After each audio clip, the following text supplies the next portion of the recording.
आज का हमारा टॉपिक है chemical properties of carbon and compounds. तो इसमें हम लोग पहला जो पढ़ेंगे वो पढ़ेंगे कंबसन के बारे में कि कोई भी अगर कार्बन कंपाउंड है उसको अगर आप बर्न करते हैं तो क्या क्या रिजल्ट होते हैं।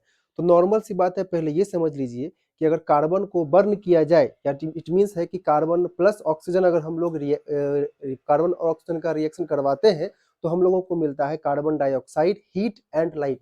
तो इस तरह से अगर किसी भी कंपाउंड में कार्बन है तो उस कार्बन को बर्न करने का मतलब उसको ऑक्सीजन के प्रेजेंस में रिएक्ट कराना है, तो उससे क्या रिजल्ट हो सकता है।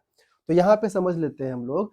कंबसन में हम लोगों का सबसे पहले कोई भी कार्बन है उसको ऑक्सीजन से रिएक्ट कराएंगे तो ये हम लोगों को CO2 और हीट देता है। इट मीन्स आपने इसका कराया ऑक्सीडेशन। तो इससे क्या पता चलता है कि combustion is nothing but a oxidation process. ठीक है, अब तो पता चल गया कि ये ऑक्सीडेशन है। अब बात करते हैं कि कार्बन के अलावा कोई भी हाइड्रोकार्बन चलाते हैं तो ये हम लोगों का हो जाता है इथेन। इथेन का फॉर्मूला आपको पता है, C2H6 होता है। अब इथेन को ऑक्सीजन के प्रेजेंस में हम लोग बर्न करेंगे या कंबसन कराएंगे या रिएक्ट कराएंगे तो क्या मिलता है हम लोगों को, carbon dioxide, H2O, heat and light. ये फिक्स है, जब भी आप किसी हाइड्रोकार्बन को ऑक्सीजन के साथ रिएक्ट कराएंगे या किसी हाइड्रोकार्बन को बर्न करते हैं तो हम लोगों को CO2 और वाटर तो मिलना ही है। अब उसके बाद हम लोग लेते हैं इथेनॉल का। इथेनॉल का फॉर्मूला होता है C2H5OH।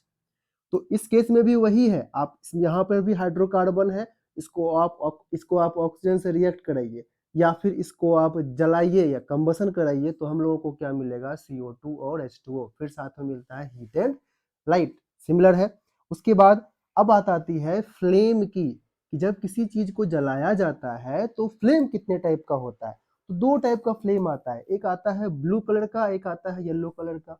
ब्लू फ्लेम जो है वो कंप्लीट कंबसन होता है, कंप्लीट कंबसन होता है तब जाके आपका ब्लू फ्लेम बनता है।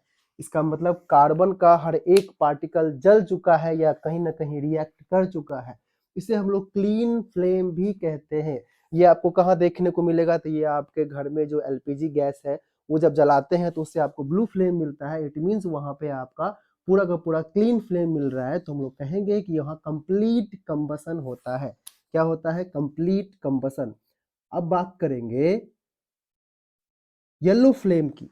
तो येलो फ्लेम कब आएगा, जब इनकम्प्लीट कंबसन होगा। इट मींस क्या होता है कि आप अच्छे से नहीं जलाते हैं तो उसमें आपका कलर जो दिखेगा वो येलो कलर दिखेगा। जैसे कि आप देखिएगा कि मोमबत्ती अगर जलता है तो उसमें आपको येलो कलर दिखता है।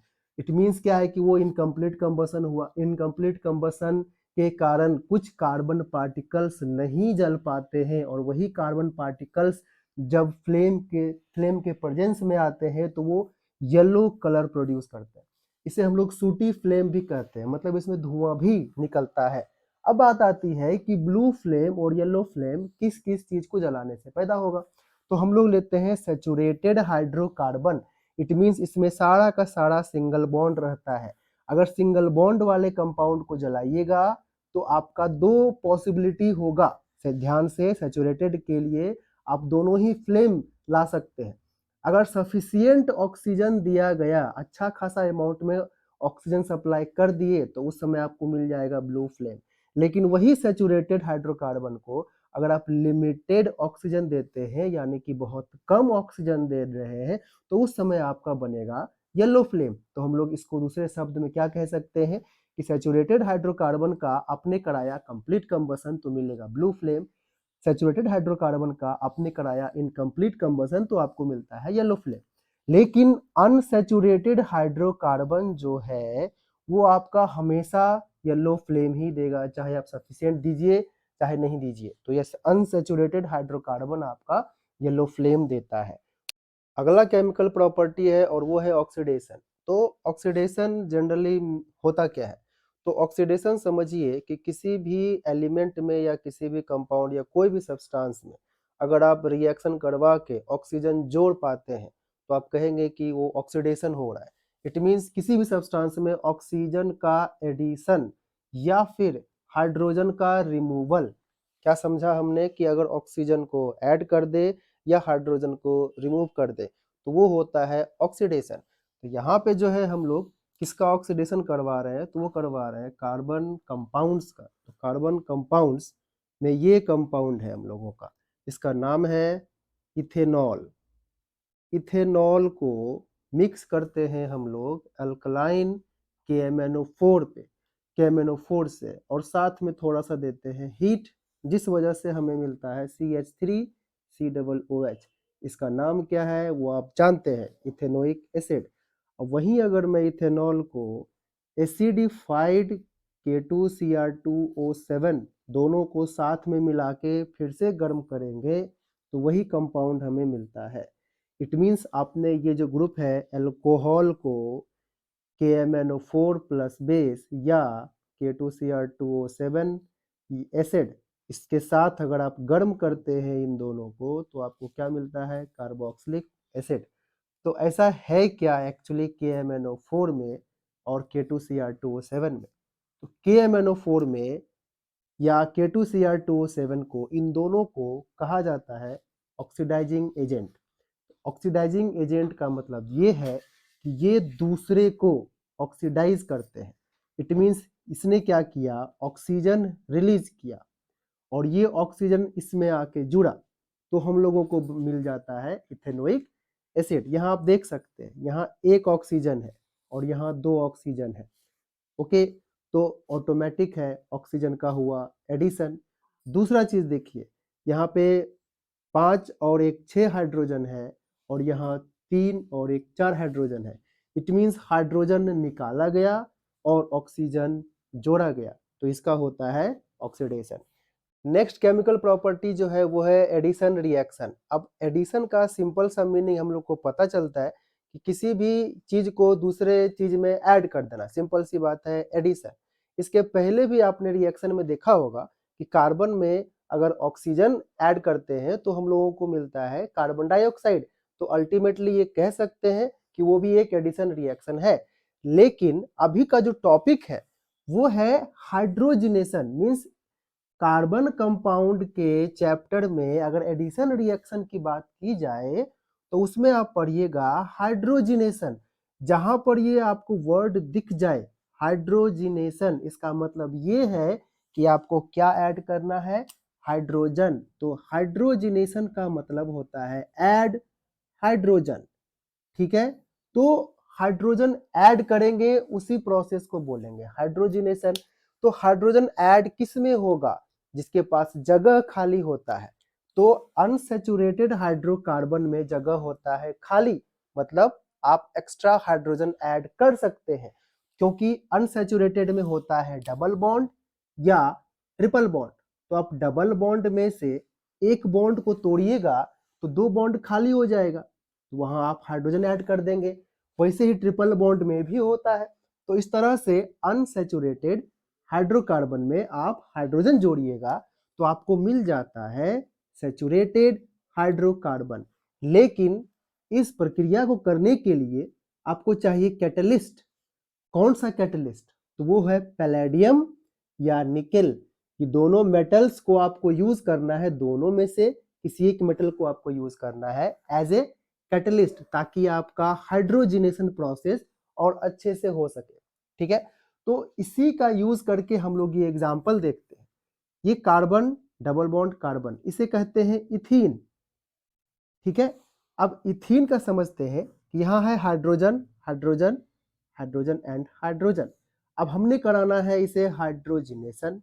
इसमें ऐड किया आपने H2, किसके उपस्थिति में, निकेल की उपस्थिति में। तो होगा क्या, तो ये जो डबल बॉन्ड है ये टूटेगा, तो एक बॉन्ड यहाँ खाली एक बॉन्ड यहाँ खाली। इस वजह से आप यहाँ पे दो हाइड्रोजन जोड़ सकते हैं, एक हाइड्रोजन यहाँ एक हाइड्रोजन यहाँ। तो आपने जो एक्स्ट्रा हाइड्रोजन जोड़ा वो यहाँ जोड़ दिया। तो इस तरह से हमने क्या समझा कि डबल बॉन्ड यानी अनसैचुरेटेड हाइड्रोकार्बन को निकेल की उपस्थिति में हाइड्रोजन ऐड करते हैं तो हम लोगों को मिल जाता है सैचुरेटेड हाइड्रोकार्बन। अब इसी प्रक्रिया का यूज करके, इसी प्रोसेस का यूज करके हम लोग वेजिटेबल ऑयल को फैट्स में कन्वर्ट करते हैं। तो आप समझिए कि वेजिटेबल ऑयल है अनसैचुरेटेड हाइड्रोकार्बन जिसका हमने कराया हाइड्रोजिनेशन, किसके प्रेजेंस में, निकेल के प्रेजेंस में। तो क्या मिला हमें, सैचुरेटेड हाइड्रोकार्बन जो कि कहलाता है फैट। तो आप समझिए कि वेजिटेबल ऑयल क्या है, अनसैचुरेटेड हाइड्रोकार्बन। फैट क्या है, सैचुरेटेड हाइड्रोकार्बन। या इट मीन्स है कि वेजिटेबल ऑयल जो है वो रिएक्टिव होता है। रिएक्टिव मतलब ये रिएक्शन के लिए तैयार होता है, और फैट जो होता है रिएक्शन के लिए तैयार नहीं होता, या ये कम रिएक्टिव होता है। तो हम लोगों को जो ज़्यादा कंज्यूम करना चाहिए वो कंज्यूम करना चाहिए वेजिटेबल ऑयल, ना कि फैट, क्योंकि फैट का डाइजेशन होने में बहुत ज़्यादा टाइम लगता है। वहीं वेजिटेबल ऑयल जो कि अनसैचुरेटेड है उसका डाइजेशन होने में कम टाइम लगता है, इसलिए हम लोगों को ज़्यादातर यूज़ करना चाहिए vegetable oil. Next chemical property जो है वो है हम लोगों का सब्स्टिट्यूशन रिएक्शन। सब्स्टिट्यूशन रिएक्शन का मतलब ये है कि अगर किसी कंपाउंड में एक एटम को हटा के उसके जगह कोई दूसरा एटम आके बैठ जाए तो इस रिएक्शन को हम लोग कहते हैं सब्स्टिट्यूशन रिएक्शन। सपोज कीजिए कि हमने लिया एक कंपाउंड जो कि है AB, अब हम लोग इसमें ऐड करेंगे C। इसमें से अगर B को हटा दिया जाए और B के जगह हम लोग C को रख देते हैं तो जो कंपाउंड हम लोगों का बनेगा वो बनेगा AC। ठीक है, तो इससे क्या पता चल रहा है कि C ने B को सब्स्टिट्यूट कर दिया। इसका मतलब ये है कि C जो है वो B से ज़्यादा रिएक्टिव है, इसीलिए हम लोग इस पूरे रिएक्शन को कहेंगे सब्स्टिट्यूशन रिएक्शन। तो सब्स्टिट्यूशन रिएक्शन बहुत ही सिंपल है, मतलब यही कहना है कि किसी एटम ने दूसरे ग्रुप में से किसी को हटा के उसके जगह उसका जगह ले लिया। सी ने यहाँ बी का जगह ले लिया, इसीलिए ये AC बन गया। इस ऐसे रिएक्शन को हम लोग कहते हैं सब्स्टिट्यूशन रिएक्शन। अब ये जानेंगे कि हाइड्रोकार्बन में मतलब कार्बन कंपाउंड में सब्स्टिट्यूशन रिएक्शन कहाँ देखने को मिलता है। तो आप सबसे पहले ये ले लेते हैं मीथेन, जिसमें 4 हाइड्रोजन है और मैंने इसको रिएक्ट कराया क्लोरीन के साथ। यहाँ मैं ले लेता हूँ सनलाइट, मैं H न्यू लिख रहा हूँ, इसका मतलब है सनलाइट। अब CH4 है और यहाँ Cl2 है, इसको हम लोग थोड़ा अच्छे से देख लें तो ये CH4 इसमें 4 हाइड्रोजन है और हमारे पास 2 Cl है, Cl और Cl। होगा क्या, एक हाइड्रोजन को रिप्लेस करेगा ये Cl। ठीक है, तो ये हाइड्रोजन निकल जाएगा बाहर, ये हाइड्रोजन बाहर निकला और इसके जगह आ जाता है Cl, और ये हाइड्रोजन बाद में रिएक्ट कर लेता है इस Cl के साथ, बचे हुए Cl के साथ, तो मिल गया हमें HCl। तो मैंने यहाँ रख दिया HCl, और साथ में ये CH3 के साथ Cl, तो ये बन गया CH3Cl। ये आपका सबसे बेस्ट एग्जाम्पल है और कई बार इससे क्वेश्चन भी आ चुका है। इस तरह से अगर हम लोग अगला देखें, CH3Cl को फिर से Cl2 से रिएक्ट कराएंगे सनलाइट के प्रेजेंस में, तो अगेन वही काम होगा। यहाँ से ये 3 हाइड्रोजन में से एक हाइड्रोजन को हटा देगा, उसके जगह आ जाएगा Cl। अब जो हाइड्रोजन इससे निकला वो दूसरे Cl के साथ जुड़ जाएगा। तो यहाँ देखिए, यहाँ 2 Cl है। ठीक है, तो यहाँ से एक Cl निकलेगा, ये Cl वाला पार्ट, इससे जो H निकला उससे जाके जुड़ जाएगा, और बाकी जो Cl बचा वो आके वापस इसमें जुड़ जाएगा, तो हमारा बन जाता है CH2Cl2। इस तरह से ये रिएक्शन कंटिन्यू रहता है जब तक कि आपका चारों का चार हाइड्रोजन रिमूव ना हो जाए या रिप्लेस ना हो जाए।